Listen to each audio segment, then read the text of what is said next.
Josh and Frankie. What a couple of dumb shits.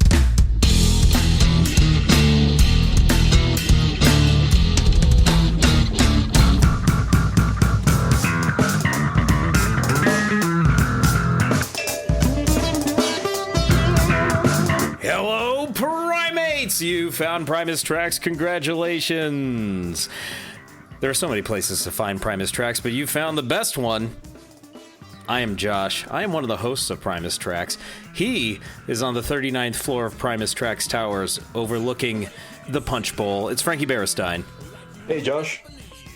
Frankie, today we are talking about Filipino Ray. And as you know, Frankie, this track is a certified banger. We can say that up front, right? There's no mystery about that. And when you have a certified banger, you have to bring in somebody who's just as banging. And he brought his four-banger today. I just like saying the word bang and derivations thereof. And when I do, I think of this man. He is the bassist of Flagman. He is Sam Stewart. Welcome back to Primus Tracks. Thank you for having me. It's great to be back here. Is your favorite energy drink Bang? You know what? Speaking of energy drinks that are horrible for you, I found in my garage just a couple of days ago a 4-pack of Sparks. The old Sparks that had the caffeine and taurine in it along with the alcohol before numerous lawsuits threatened to destroy the manufacturer, and they removed the caffeine and the taurine from it. And you would have fun anymore. Exactly, yes. So that was the drink of choice of my pals and I in about 2005.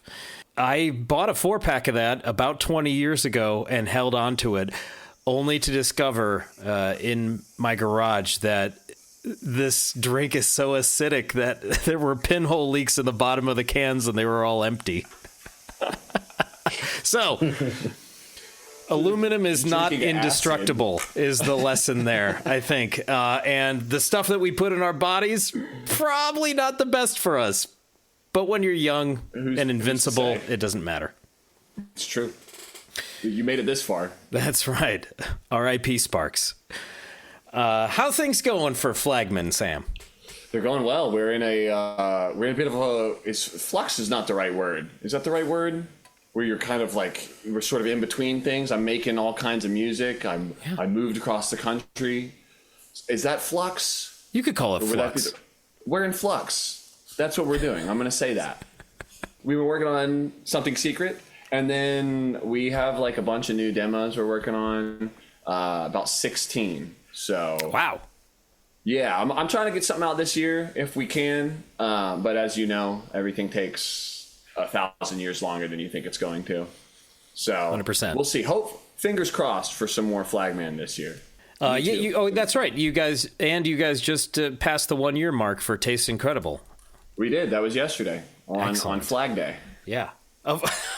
Now, was that intentional? It was indeed. We saw it. When we were doing the last rollout, we were trying to figure out when it was going to come out, and we saw Flag Day on the calendar, and we were like, "Wow, come on!" It landed on a Friday, and it was like, "Well, come on, New Music Friday. It's Flag Day. Come on, guys." It makes sense. You nailed it. Congratulations. Thank you very much. No wonder Taste Incredible is so popular with the kids these days. Mm-hmm. Everybody, that's their favorite holiday. Surveys amongst 17 to 15-year-olds. Flag Day. You would never guess. Favorite holiday. They go fucking Halloween? Nuts, man. Yeah, waving their cloth around. They love it. They can't get enough of that type of thing. The nylon, the rayon. Doesn't matter what the flag's made of. The kids want to wave the flags. Mm-hmm. Good for them. Well, thanks for being here today, Sam. We are talking about track 11 on your of Whales and Woe disc and mine. It's called Filipino Ray. Before we get into that track, Sam, I want to ask you about your relationship with the Of Whales and Woe record. Oh, man. This was a big one. I think this is the one where I slowly convinced my dad to get back in, because he had lived in the Bay Area in like the early 90s. So he was like, I remembered hearing like Jerry was a race car driver on the local radio station and stuff like that, but he never got super far into it. But it was one better. I was like, Dad, you gotta, I'm checking this guy out. You gotta check out this song. And I downloaded it to his iPod. Oh wow! And then like a couple weeks later, he was like, "This is really good. We should check out more of this." And then I was like, "Don't worry, I already bought the rest of the album on iTunes with your credit card, so way ahead of you, Pop." Yeah, I listened to this to death, and actually going back once we started talking about doing Filipino Ray, I went back through the record again, and it's just like banger after banger after banger. Like I would fall asleep listening to it. Yeah. This one and what is it? Nothing Ventured is great. I had the iTunes digital version with the live D's with D's Diner. Oh, very good. Yes, with the super long bass solo at the end. Yeah, I loved it. So that's on your dad's iPod, which is in a drawer somewhere at this point. Somewhere. Yeah. Excellent. Hopefully you can get back that D's Diner track. I need it. I listened to that. Was it Live in Philadelphia? I think so. Yeah. Yeah. I hear it's hard to get those songs off the iPods these days. I don't even know if that cable exists anymore. Yeah. It's like the wide mouth cable that would go into the bottom of the iPod. Yeah. I don't even know where you would get one of those anymore. I believe I have one in a drawer because my wife still has her iPod, and it still works. That's the best. It's better. I think it was a better process. We're talking about Filipino Ray, of course. It's 3 minutes 51 seconds, track 11, the penultimate track, and I love these episodes because I get to say the word penultimate. We have Les Claypool on bass, vocals, and drums, Gabby Lala and sitar, and once again, uncredited in your liner notes, Mike Dillon on vibraphone. As you may recall, Skerrick performed on Rumble the Diesel, but is not credited in the notes. Once again, 100% an oversight. These things happen. Frankie, this is a big one. What do you have on Filipino Ray? I'll start off with a quote from the man himself. It goes like this. Many years ago, I was a young fellow playing in a band with other people that were quite a bit older than me. And they played all these songs by people that I really didn't know much about. People like the Meters. I learned quite a bit about Motown and all these different things. Little did I know, being a young, rebellious bastard that wanted to do stuff like this. At this point in the interview, Les begins playing the bass very quickly. I was actually gaining quite a bit of knowledge, both mentally and through my body from repetitive motions. I was in a band called the Tommy Crank Band, and we used to play biker bars up and down, back when bikers were really bikers, none of these weekend Harley-Davidson bullshit. And we played Hells Angels bars in Northern California. Like I said, I was about 10 years younger than most of these guys in the band, and there was one fella in the band in particular who was a very interesting character, and I learned a lot from him. His name was Ray. Real name, Ray Wink. Trivia. Les borrowed Ray's guitar to record the first Primus song, Too Many Puppies, when the band was still called Primate. Ray passed away from cancer a few years ago. Filipino Ray was premiered on June 11, 2006 at the Quest Club in Minneapolis. It was performed only 14 times, perhaps due to its technical difficulty. I would think it would be performed more. I wanted to add a note there about Ray's guitar, as that Les said that sometime after Ray's passing, Les bought that Gibson guitar from Ray's widow. So Les has it at Rancho. That all-important guitar. That is described in the lyrics as well. Fantastic. So. It's Primus history. Sam. Yes. Filipino Ray, man, you've got that bass. You've got that smile on your face. What is this tune for you, especially as a bass player? And I wonder if you can recall the first time you heard this one and your reaction to it. I mean, this was the one for years, actually. I couldn't figure out what was being played for the longest time. And I actually have to, I figured out what I was trying to Google. There is a cover on YouTube, and the profile is Andre Bellamy, I think is how you pronounce it. I actually used that as a kind of a jumping off point for this, because as I started listening to it, I was going like,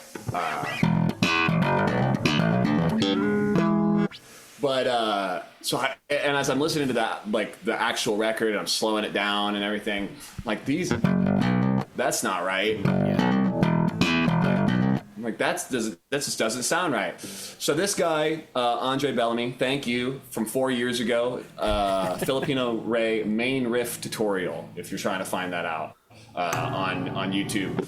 But yeah, I mean, the first time I heard it, that first riff,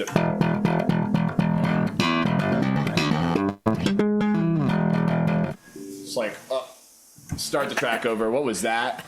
You know, and this also has a couple of my like all-time favorite licks that he does. There's one, it's actually after the big old jumbo fret. He goes like, there's this cool like chromatic thing. So it's like,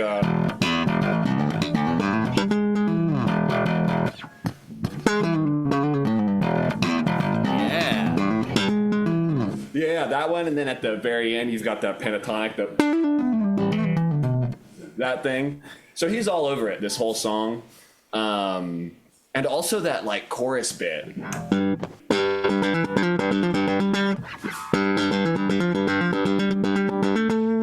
It's like this weird kind of, like, loop he's doing. That one took me, honestly, that was what I felt like I spent the most time trying to, like, what's going on here? Because the second chorus, he kind of just loops it forever. Like,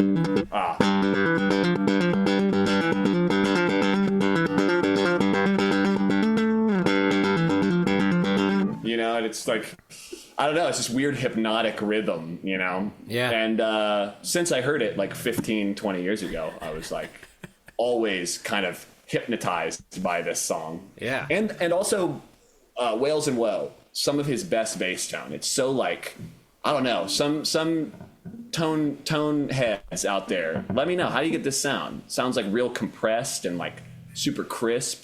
I don't know. It's great. It is a really good sound, especially on this track. And I wanted to ask you about that because in the left channel, I hear some fuzz that's on his bass, but you only hear it in the left channel.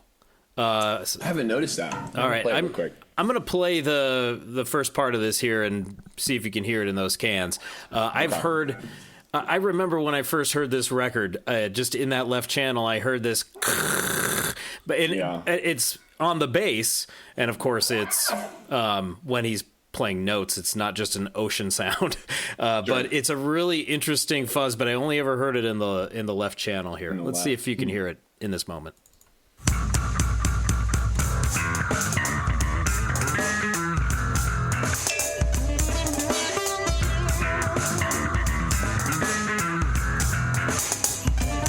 Are you hearing that? It's oh man.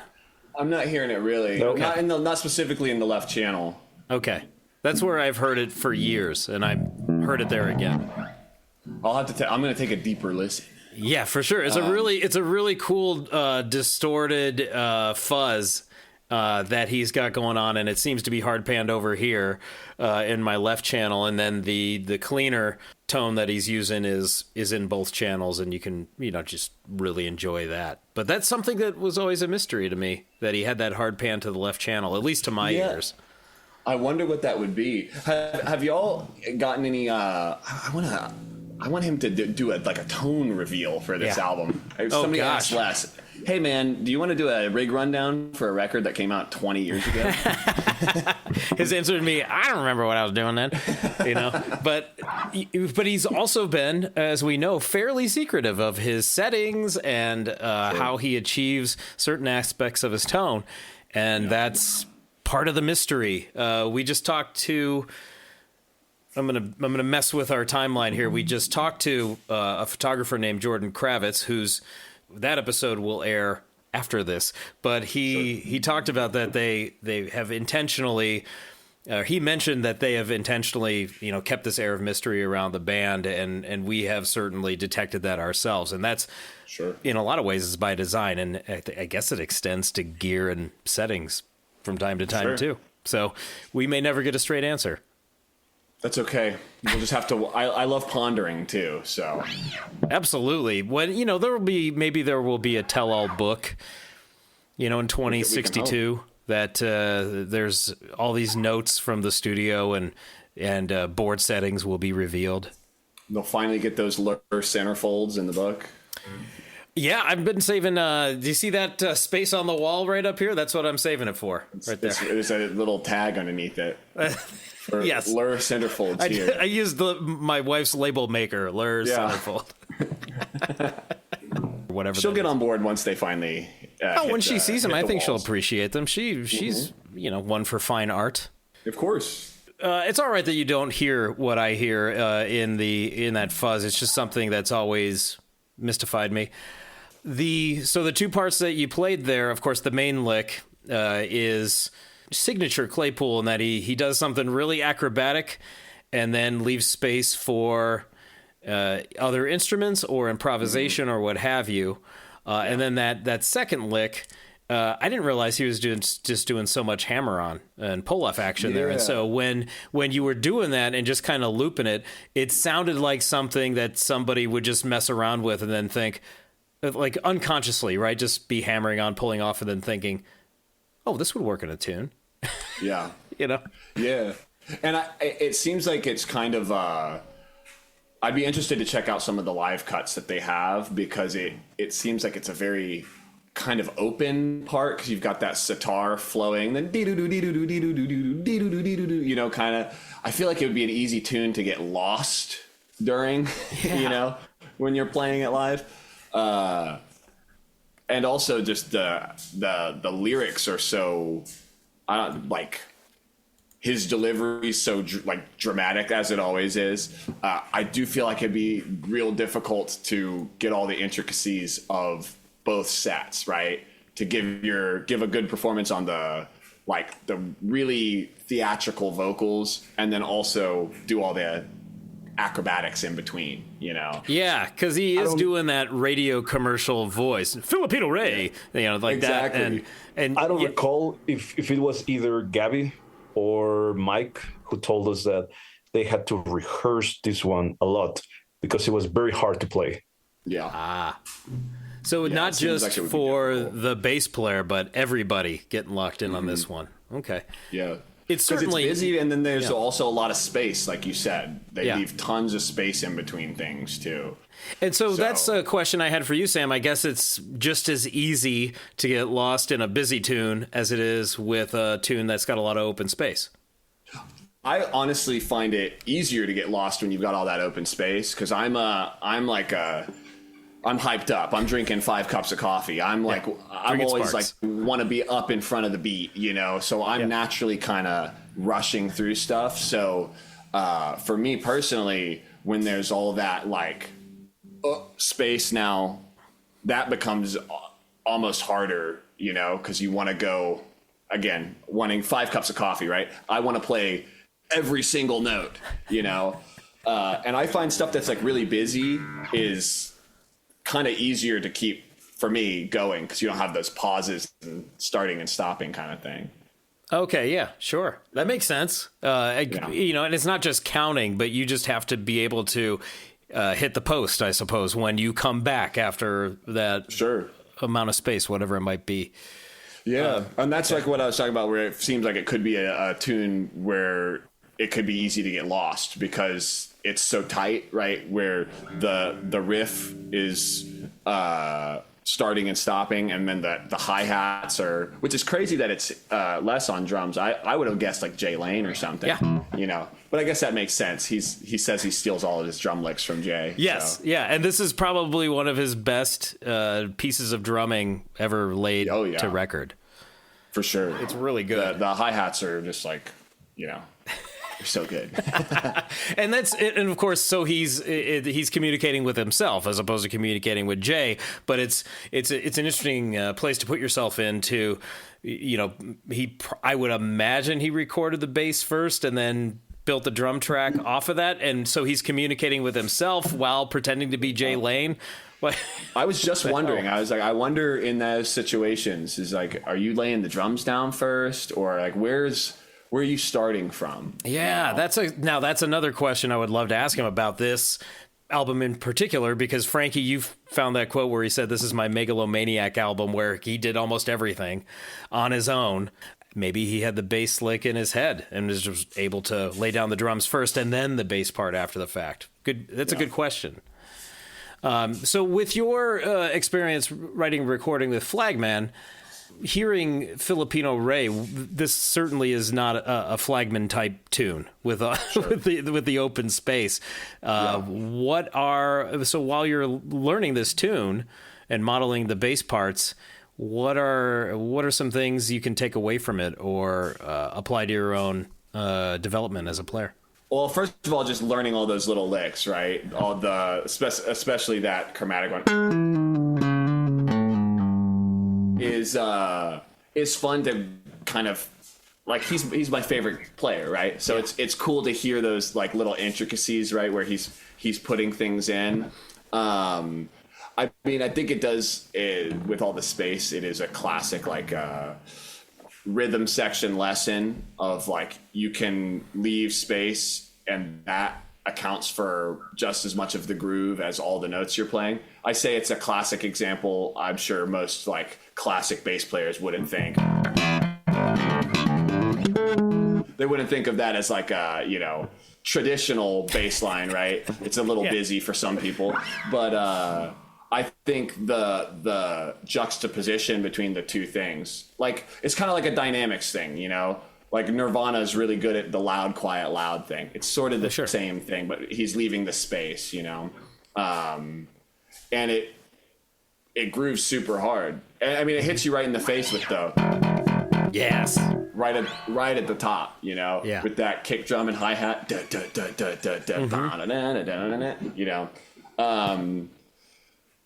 I think it's like it's sort of something that he does in a lot of his work too, where he comes out busy, but then it's the spaces in between, sort of the way like even Lur fits in, Oh, sure, you don't leave spaces, right? He does the same kind of thing with lyrics or even just the other band members in this song, I wonder, because this tune is about Ray Wing, who Les played with in the Tommy Crank Band way back in the 80s. I wonder if there's any musical, not a direct reference to anything in particular that they would have played, but stylistically, because like you said, giving the space, because they did so many R&B covers, it just reminds me of a lot of tunes where the rhythm section has their moment, but they also have to dial it back so that the horn flourish can happen, or so that the organ can play its part, or that sort of thing. So I wonder if that, with the bass just falling out, he's just giving that space, and he had to learn to do that, I think, and he also had to learn to keep a really tight groove in the Tommy Crank Band. He says in the Grapevine book that the drummer that he worked with in Tommy Crank Band was just on him all the time, like keep it tight, or whatever it was. But certainly just keeping it on time, I imagine, and just grooving. Definitely. Yeah, I remember he said somewhere that they would get pissed at him because he'd be improvising a little too much through the tunes. Oh, that's a good one. Yeah, because and he says, I was playing in Blind Illusion. I'm playing all this noodly stuff. So I've got all this, I'm very energetic and playing all these things. And you don't do that in the Tommy Crank Band. You don't do that in an R&B band. You groove. And as he's gotten older, throughout these decades, I think you see him leaning back on that more and more and just grooving. And and that's why he's looking for drummers with insane pockets, so he can just groove, and then other musicians can lay it down over the top. Definitely. So it seems like he's it's one of those things where all these it just reminds me of all these famous guitarists that started listening to old bluesmen, and then they become hard rock and metal superstars, and then they hit a certain age and they're cutting blues records again. Yeah. It comes full circle, right? Yeah, exactly. You're like, wait a second. Maybe there's something to that, Yeah, you're going back to your roots at some point, Sure. So, I don't know. You've got what, 30, 40 years before you come back around. I'm coming back around. But see, the thing, this is what I'm coming back around to. This is where I started. I started with Primus. So you're a little early. Yeah. It's true. I have to find something else and then I'll come back. I'll come back to more Primus. I will switch to blues for the next 30 years. Yeah, you can do the inversion of that. You can become an old grizzled bluesman and then go back to wacky ass Primus. That'd be great. So this one to me is it sounds like it's a fun one for you as a working musician, and then it's certainly fun for the listener as well. I wanted to play right around the 3-minute mark because you showed us the two main parts, and it's a relatively straightforward A-B until about the last minute. This is near the tail end of the sitar solo where things get pretty interesting.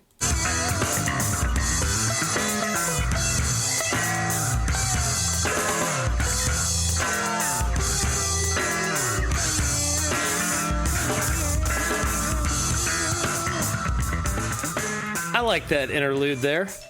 Yeah, it's nice. He's playing on that, like, so every riff ends with the. So it's like a major third above the E. Okay. So it gives it that nice, like, major sound. And then he starts doing the.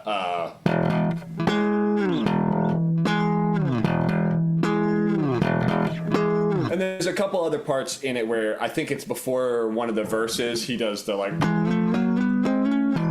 yeah, just moving that shape around, and I think at the end too. Yep. So yeah, he's just for that part he kind of hits that before going back to the main riff, and I wonder if that's like okay, how are we gonna signal to get out of the solo? You know? Oh, sure, because when you're just stuck in the. How many times are we going to do that? Like I was talking about, you could get lost if you're up there grooving and you're in your head, right? And then you go, did we play it 6 times? Have we played it 7 times? Are we getting to 8? Is that the number we're going to? Are we going to 12? Where are we? You know? Yeah. And I've definitely done that a time or two. You're like, yeah. I think we're here in the song. So it's a lot easier to signal that transition with ba-na-bow, because that's what I would think, you know. Yeah. And then you can turn around to the drummer and give him a big,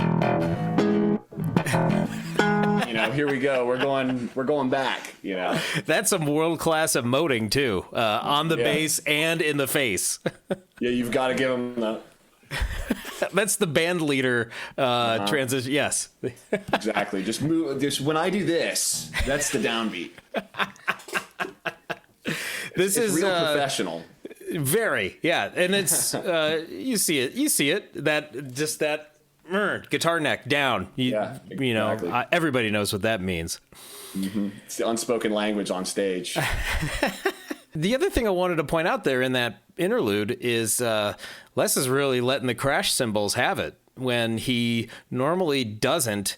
Even when other drummers are playing, he doesn't keep them high in the mix, but there he does. So he kind of goes ham a little bit there. Yeah. It's a big high moment. Yeah. Yeah.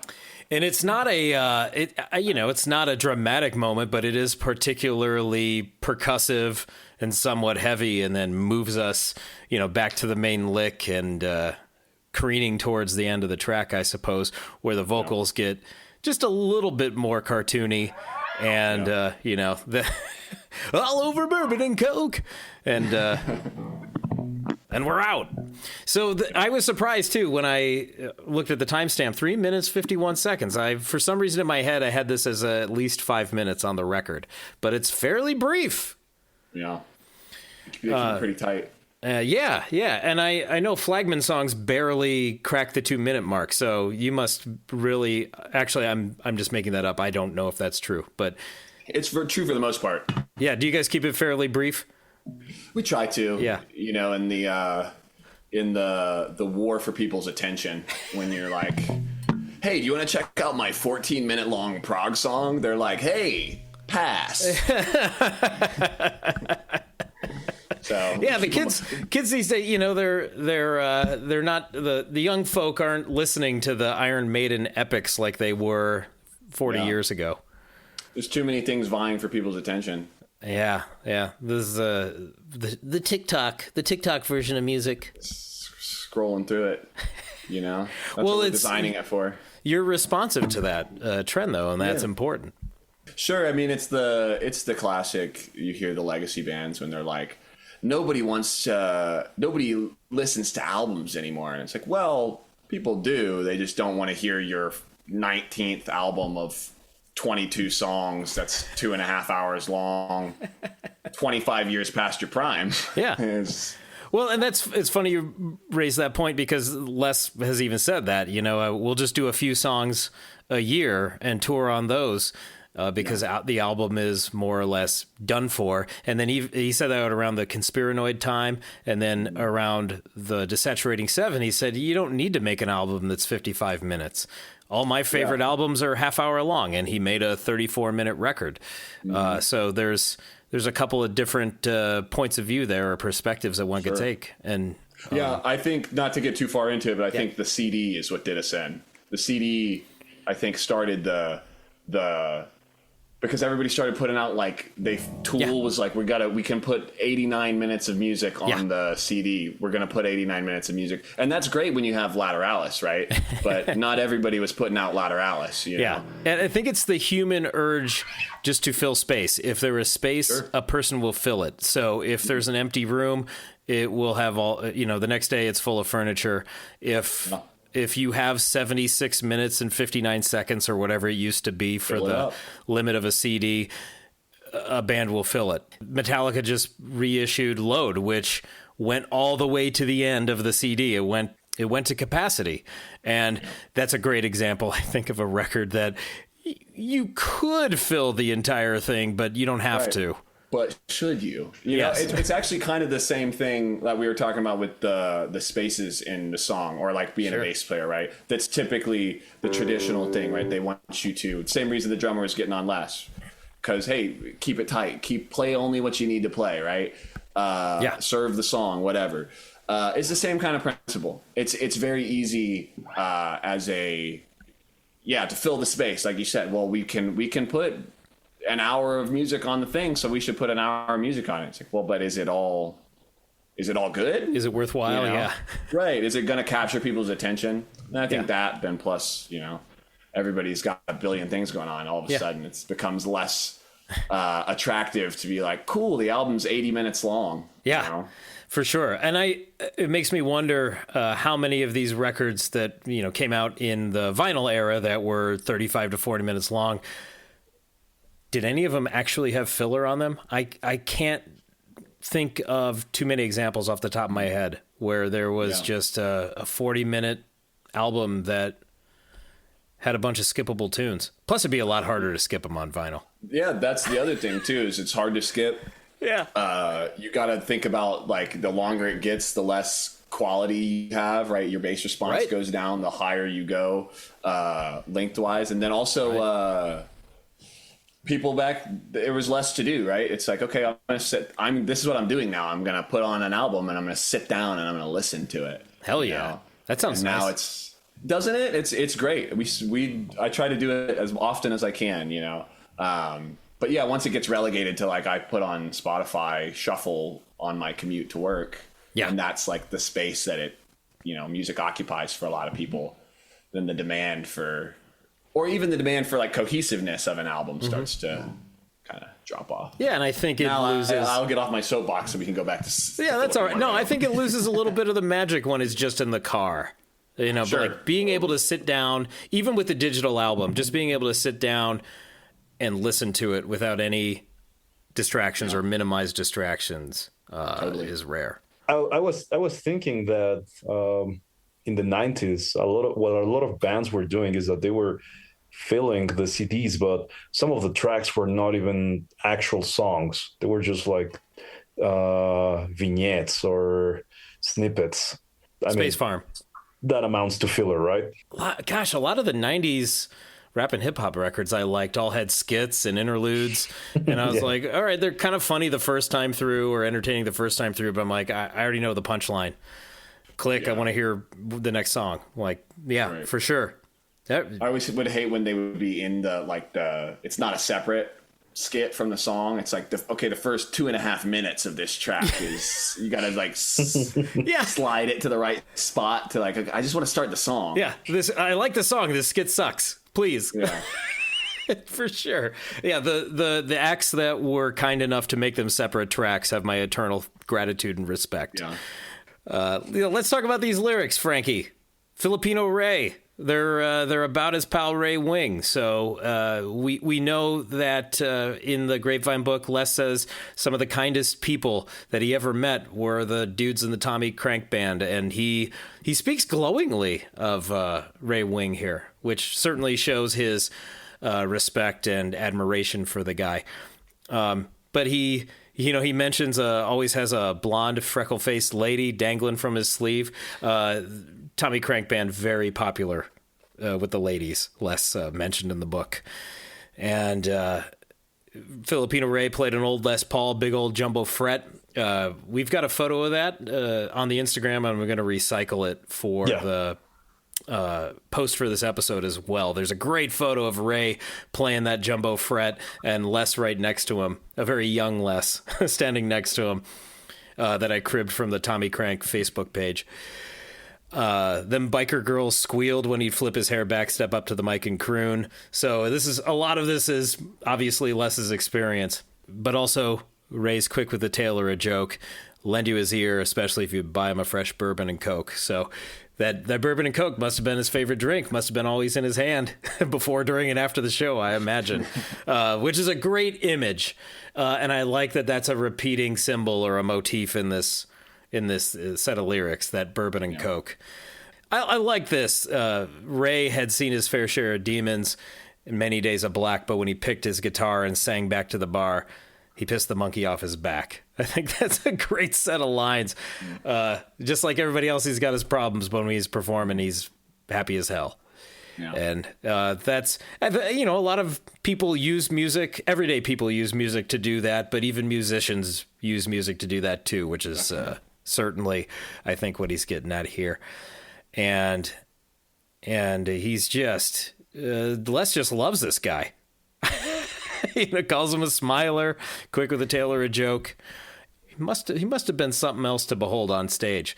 Obviously, there's very little video footage of the Tommy Crank Band that's made its way to the internet, and most of it is from the 90s and beyond. So don't know if there's camcorder footage of the 80s Tommy Crank Band out there, but I would love to see it.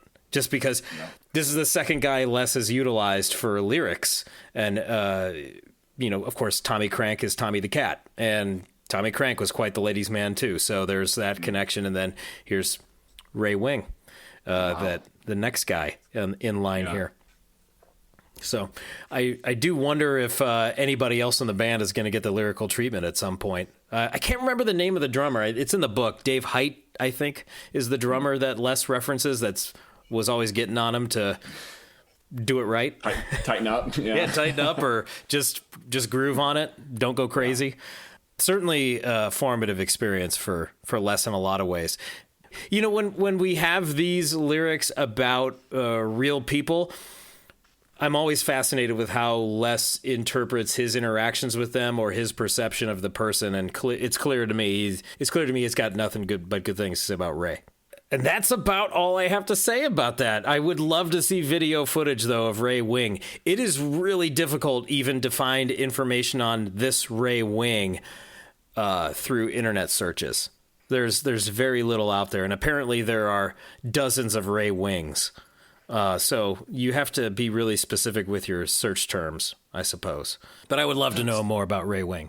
I want to check out some of that Tommy Crank footage from the 90s and beyond. Is I imagine same kind of thing.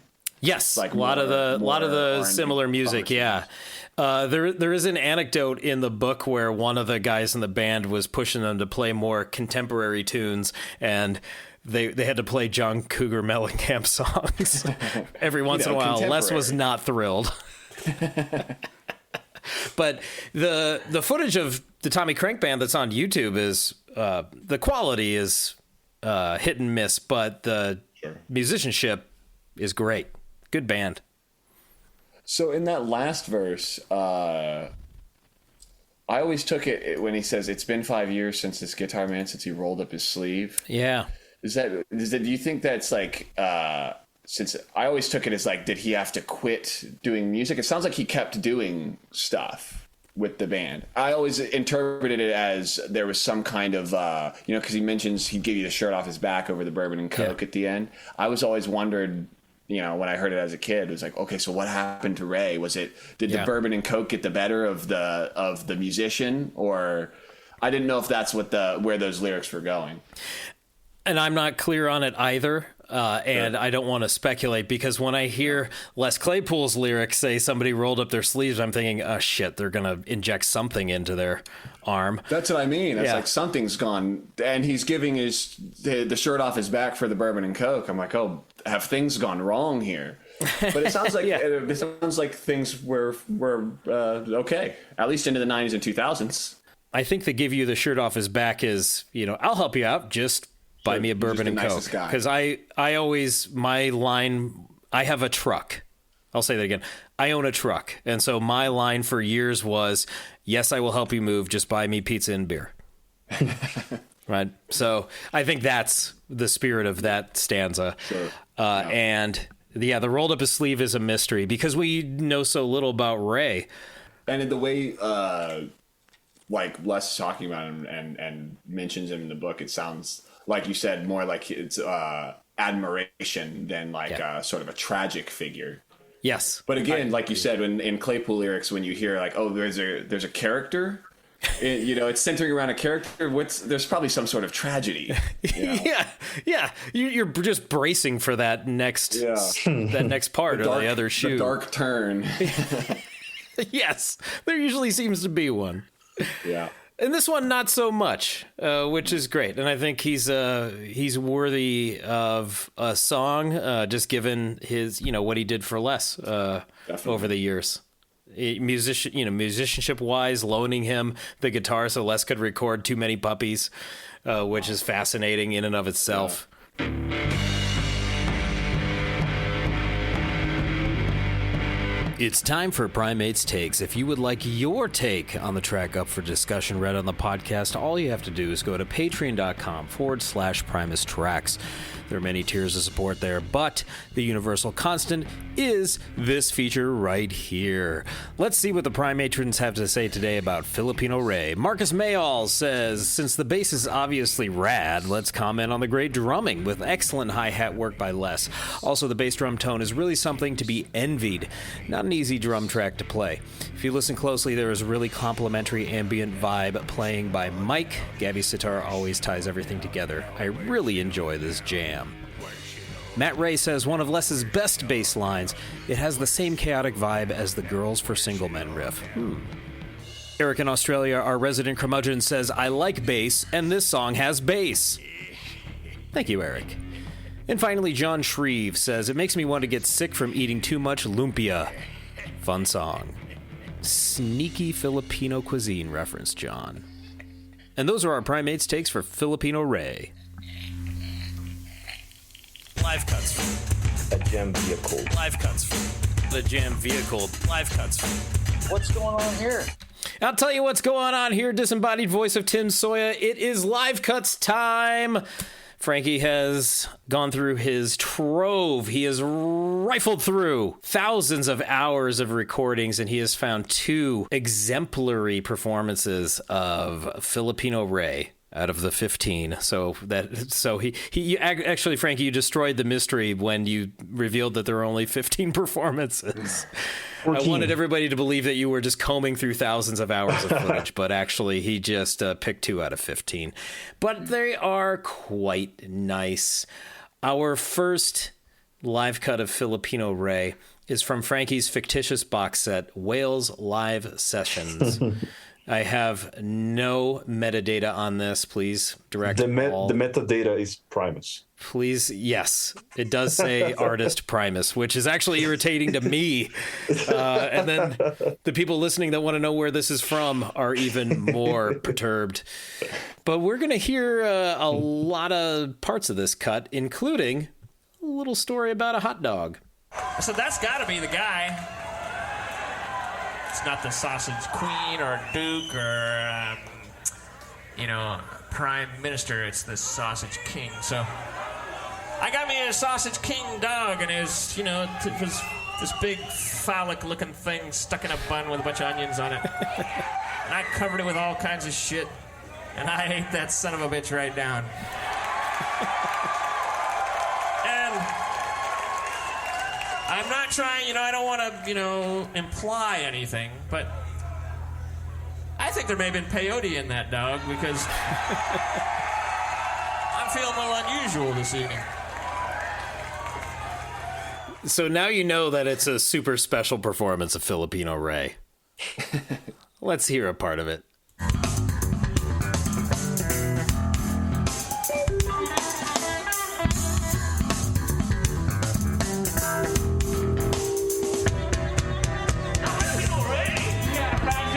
Bullet mic.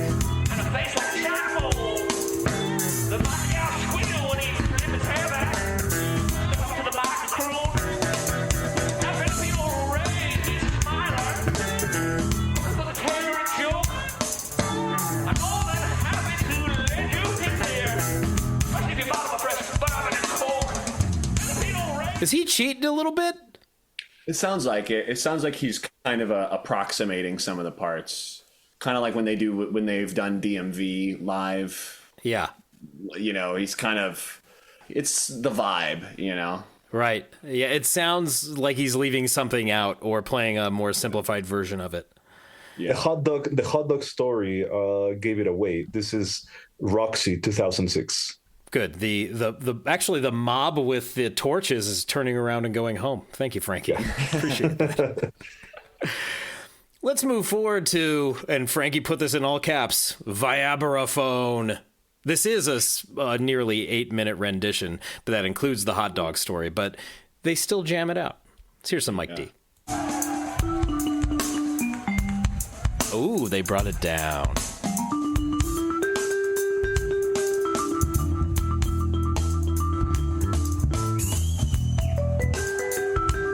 Lounge version.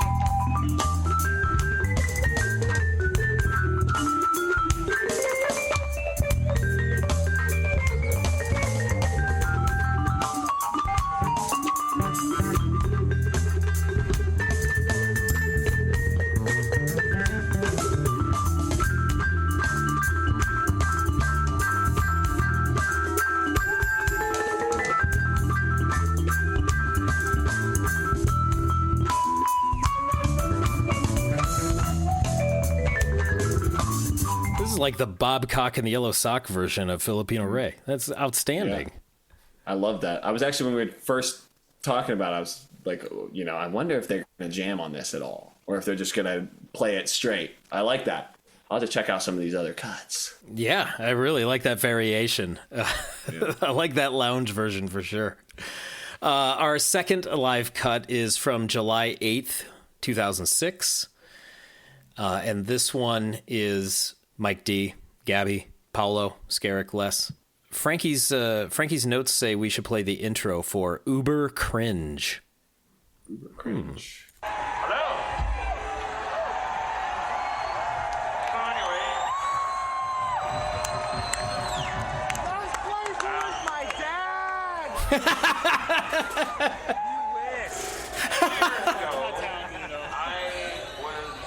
I got all my fellow playing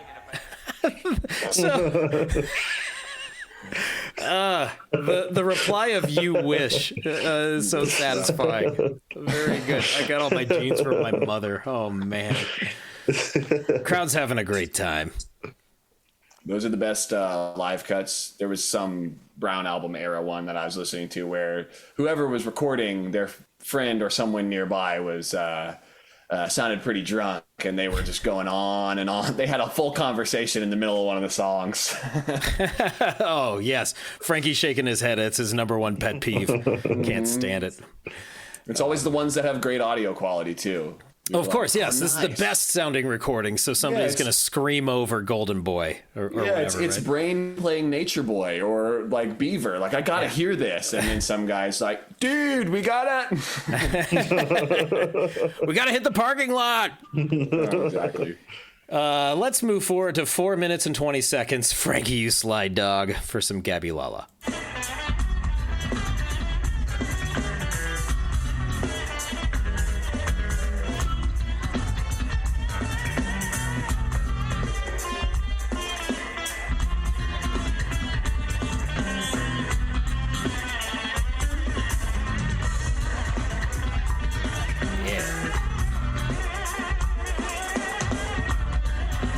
Is this a later performance? Yeah. This is July 8, 2006. So I don't know where it lands in the Filipino Ray chronology. I was the earlier recording a little I'm sorry, the one you played earlier, Yeah. was that before this one? Oh, Frankie, what's the date on In the chronology? Yeah, what's the date on the Roxy? Let me check. I don't have time. Just that one sounded a little tighter to me. I didn't know if it was maybe later in the tour. Ah, very good. Could be. So- I don't know. So what you guys are picking up is a less simplified, the bass line for the live rendition. Yeah. That's cheating. Sometimes you got to do it to get those lyrics out. That's what I was thinking. Is he's got to do the lyrics. He's got to deliver those lyrics, and it's an odd meter that he's delivering in them in. So I can understand. He can justify simplifying the bass lick for that. And I wonder if it was like which of these things came first, right? Did he have lyrics sitting around and then you match it to an instrumental, or do you write the instrumental and then you write the lyrics, right? Yeah. So it could have been just one of the, hey, I've got this thing and now I got to put these lyrics over top of it, and you do it separately, and then you go, oh shit, I got to play this live and do these at the same time. He really matches the lyrical cadence to what he's doing on the bass too, which is fascinating because it's so odd. But it can certainly be rough. To do all that at once or whatever. So actually, the Roxy is July 17th, 2006. Ah, 9 so days it's later. after. Shows what I know. Let's hear a little Viagra phone to round it out.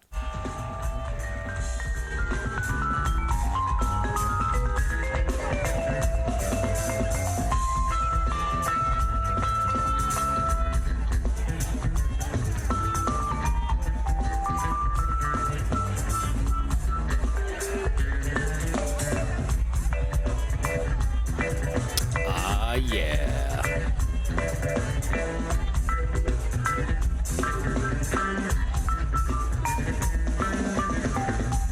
That's groovy. I'm into that.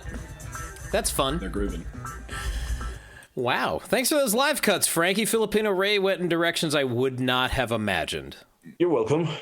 Or I could say, like you would not believe. Did this not break out? This tune didn't go anywhere other than 2006 Whales and Woe tour? 2007. Those 14 performances are spread throughout 2006 and 2007. But Gotcha. after the Fancy Band was done, it was never performed again. Well, I guess I should say this. Filipino Ray, have another sip of that bourbon and Coke because you've been tracked. Sam Stewart, thank you so much for joining us to talk Filipino Ray and Whales and Woe. Thanks, Sam. Thanks for having me, y'all. Anytime, pal. You wonderful listeners, primates, primatrons, you can find Sam on the Instagram at Salmon Sam Stew, and you can also find Flagman at Flagman Band. That's us, baby. Listen to Flagman. And that's the slogan. Listen to Flagman. One small thing. Filipino Ray was sound checked in Port Chester on June 23rd, 2023 by the Frog Brigade, but didn't actually get performed at the show. But It's kicking around. That's fascinating. Yeah. It almost came back. Yeah. Sam's tenting his fingers. Anything could happen. Like the sound of that. Oh, that would have been a hell of a performance. Filipino Ray will be back. I've got a lot of bourbon and Coke. Primates, primatrons, people of Earth, thank you all so much for listening. We'll see you next time. Later days. Will Mace.